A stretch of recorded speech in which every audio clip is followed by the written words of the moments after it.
With your imagination, you can create anything. In 2006, the filmmaker Susanna Bier made a picture called After the Wedding and won the first Oscar nomination of her career for Best Foreign Language Film. It starred Mads Mikkelsen as a man who ran an orphanage for poor children in India. He is suddenly called back to Denmark and has to meet with a potentially very big donor for the orphanage. That donor was played by Rolf Lassgård, and his wife was played by Seeds Babette Knudsen. They formed an interesting triangle in this movie. Now it's been remade in an American version, but it's not just your typical remake of a foreign language film that few people saw in this country. No, this has done a complete gender switch. And the reason this works as a remake is because of that gender switch. Now, in the role that Mads Mikkelsen played is Michelle Williams. Excellent here. Where's the food, the beds? We were promised school supplies. They want you to go meet with them in New York. They want you to give us millions of dollars. I'm not coming back without a suitcase full of money. You must be Isabel. Yes. I'm Teresa. So nice to meet you. So we have a list of priorities. I have the caterers on the line. I'm really sorry about that. You just caught me at a very busy time. My daughter's getting married this weekend.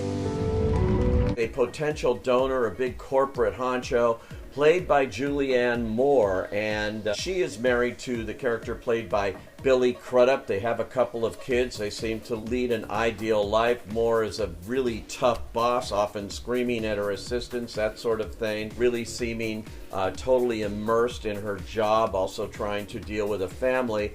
When this person comes into her life asking for money or potentially getting money for her very worthy charity and cause. But there's more to the story, folks, than just that. A lot of twists and turns take place when Williams' character comes to America, as it were. I do not want to reveal any of that. Now, you may have seen the original Danish film, and you may know what happens there. The storyline is pretty much the same, but the gender switch really makes it interesting here, and it takes a different kind of turn for audiences now, and it seems entirely appropriate in these times. The actors are what make this movie work. They are capable of high drama, and they really deliver, particularly Julianne Moore, in terms of the histrionics. She has her, standard trademark breakdown scene here, and that if you've seen Julianne Moore, you know that she knows how to really sock it home. This is from American director Bart Frundlich, who happens to also be married to Julianne Moore. They've done collaborations before. I think this is their most effective. This is a highly melodramatic movie, however. It almost veers into soap opera. You could see this playing on the TV in the afternoon, this sort of triangle that happens here with all these kinds of revelations that come along the way. But it's kept above board in a kind of classy version here. Hi, good, you made it. Isabel runs an orphanage in India that I'm thinking of funding. Oh. Yeah.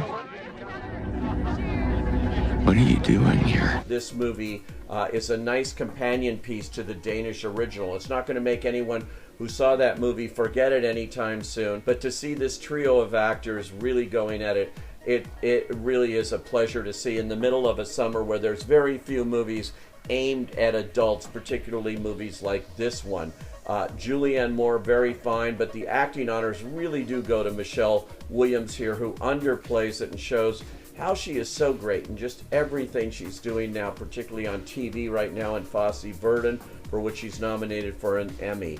She's a terrific actor, as is Billy Crudup, very fine in this movie too. I don't want to reveal much more, except to say, if you're a smart, thinking adult looking for something different to go see, After the Wedding will serve it up on a silver platter for you. I say, go.